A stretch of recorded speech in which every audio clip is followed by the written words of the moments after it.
Assalamualaikum warahmatullahi wabarakatuh. Alhamdulillahirabbil alamin. Assalatu wassalamu ala asyrafil anbiya'i wal mursalin sayyidina wa maulana Muhammadin. Amma ba'du.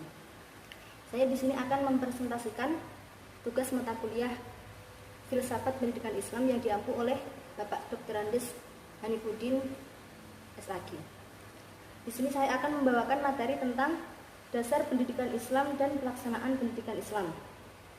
Yang pertama, dasar pendidikan Islam di Indonesia meliputi yang pertama, Undang-Undang 1945 pasal 31 yang mengatur hak setiap warga negara untuk mendapat pendidikan.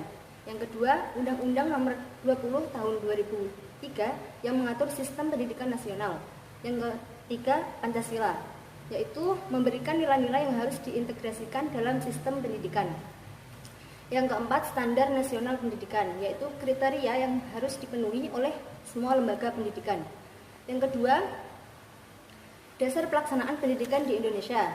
Yang pertama, peraturan pemerintah, yaitu yang pertama nomor 57 tahun 2021 tentang standar nasional pendidikan. Yang kedua, nomor 66 tahun 2010 tentang pengelolaan dan penyelenggaraan pendidikan. Yang kedua, kurikulum pendidikan. Yang ketiga, program wajib belajar 12 tahun. Yang keempat, keputusan Menteri Pendidikan dan Kebudayaan yang mengatur berbagai aspek pelaksanaan pendidikan. Selanjutnya, contoh pelaksanaan pendidikan Islam di Indonesia. Yang pertama, madrasah. 2, pondok pesantren. 3, program pendidikan agama di sekolah umum. Yang keempat, pelatihan guru pendidikan agama. Yang kelima, kegiatan sosial keagamaan. Yang keenam, kegiatan studi banding. Selanjutnya, persamaan dan perbedaan pelaksanaan pendidikan Islam di Indonesia. Persamaan.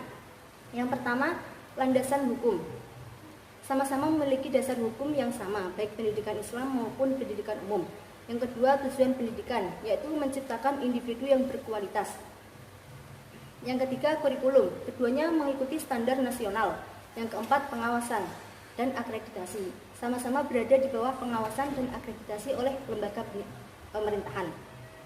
Selanjutnya, perbedaan. Yang pertama, jenis lembaga pendidikan. Pendidikan Islam terdiri dari madrasah, pondok pesantren, sedangkan pendidikan umum terdiri dari sekolah negeri dan sekolah swasta. Yang kedua, kurikulum. Pendidikan Islam memiliki kurikulum yang mencakup pelajaran agama seperti fikih, Al-Quran, akhlak, dan lain-lain. Pendidikan umum hanya fokus pada pendidikan agama sebagai satu mata pelajaran.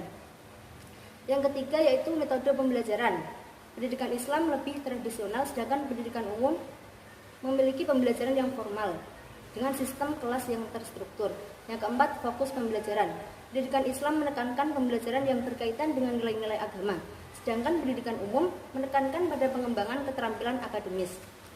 Selanjutnya, pengertian tanggung jawab pendidikan menurut Islam. Yang pertama, kewajiban individu. Dalam Islam, setiap muslim memiliki tanggung jawab untuk mencari ilmu. Yang kedua, orang tua. Orang tua bertanggung jawab untuk mengajarkan nilai-nilai agama dan moral kepada anaknya. Yang ketiga, peran masyarakat. Masyarakat memiliki tanggung jawab untuk menciptakan lingkungan yang mendukung pendidikan. Yang keempat, tanggung jawab negara. Negara memiliki kewajiban untuk menyediakan akses pendidikan yang merata dan berkualitas. Selanjutnya yaitu konsep kelembagaan.